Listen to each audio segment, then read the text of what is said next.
किया तो supplementary result देने में इतना समय क्यों लगता है? ठीक है, तो मैं इसको भी एक्सप्लेन कर दूं कि मेरे पास कोई जादू की छड़ी नहीं है कि मैंने घुमाया और रिजल्ट हाजिर है। उसके लिए मेहनत करनी पड़ती है और उसके लिए होमवर्क करना पड़ता है, और वो होमवर्क हम लोगों ने पहले से कर रखा था, परीक्षा प्रारंभ होने के पहले से कर रखा था। तो वो कौन सा होमवर्क था? एक तो अभ्यर्थियों की सूची। सुनने में बहुत सरल लगता है, लेकिन ये अभ्यर्थियों की सूची जब हम लोग आवेदन लेते हैं तो उसी समय हमको मिल जाता है। हम लोग को सिर्फ छांटना रहता है कि एक ही अभ्यर्थी 4 जगह एग्जाम दे सकता है, तो उसको चारों जगह उस लिस्ट में बनाना है। आप लोगों को मालूम होगा कि 90 रिजल्ट्स थे TRE 2 में, 90 रिजल्ट्स थे। तो एक ही अभ्यर्थी अगर 4 जगह है तो हमको उस सभी अभ्यर्थियों को 90 लिस्ट में छांट करके लगाना होता है। तो यह अभ्यर्थियों की सूची हुई है, 90 सूची ऐसे तैयार किया गया, और यह 90 सूची हम लोगों ने परीक्षा प्रारंभ होने के पहले तैयार कर लिया, क्योंकि हमारे पास अभ्यर्थियों की सूची थी, आवेदन था सबका। दूसरा जो हम लोग करते हैं वो है वैकेंसी। जैसा मैंने बताया कि हमें 90 किस्म की लिस्ट बनाना है, रिजल्ट देना है, तो 90 किस्म के हमको वैकेंसी का भी हमको चार्ट तैयार करके रखना है। और चूंकि वैकेंसी की भी सूचना हमको पहले से थी, तो इसलिए वो 90 चार्ट्स भी हमारे पास पहले से तैयार हम लोगों ने कर लिया।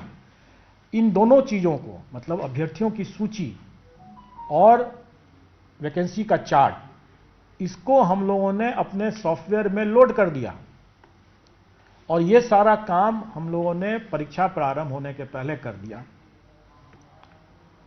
उसमें जो समय की हमें बचत हुई, और बाकी जो काम जो था, जो कि परीक्षा जब समाप्त हुआ तो OMR का स्कैनिंग और मार्किंग और वगैरह वगैरह, वो सब जो कार्रवाई हुआ वो परीक्षा के बाद की बात है। तो परीक्षा के बाद की जो कार्रवाई किया उसमें हमको जो टाइम लगा, उसी टाइम में मैंने 15 दिन के अंदर में रिजल्ट दिया, क्योंकि पहले का होमवर्क किया हुआ था। अब सप्लीमेंट्री रिजल्ट की जब बातें आई, तो सप्लीमेंट्री रिजल्ट में हमको तब तक पता नहीं चलेगा अभ्यर्थी कौन कौन से छंटे, जब तक कि विभाग हमको नहीं बताएगा कि इतने लोगों ने इन जैसे 6 to 8 और 9 to 10 दोनों में हो गया, तो 6 to 8 का दावा अगर छोड़ा है तो कितने अभ्यर्थी ड्रॉप आउट हुए मल्टीपल रिजल्ट्स के कारण से।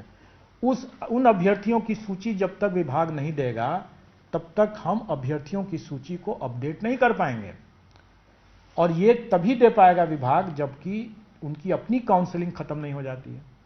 तो शिक्षा विभाग की काउंसलिंग तो 8 जनवरी को खत्म हुआ, और दूसरे दो विभागों की काउंसलिंग 9 या 10 तारीख तक चला। तो उसके पहले तो हम दे ही नहीं सकते थे, क्योंकि वो हमको लिस्ट ही जब देंगे तभी तो हम अभ्यर्थियों की सूची बनाएंगे।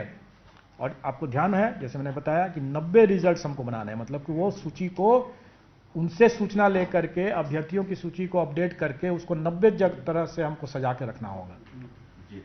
उसके साथ साथ वैकेंसी की सूचना, वो भी तो बताएंगे कि कितने मल्टीपल रिजल्ट्स की कितने वैकेंसी क्रिएट हो रहे हैं।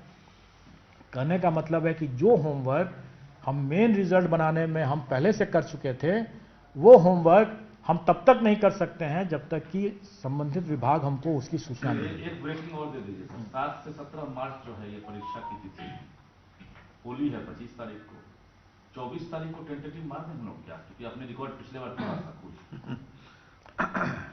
कुछ चीज आप नए पदाधिकारियों के साथ भी आप लोग वार्ता करके कर लें। जहां तक मैं समझता हूं कि हमारी जो तैयारी है वो सुदृढ़ है और अचीवेबल है।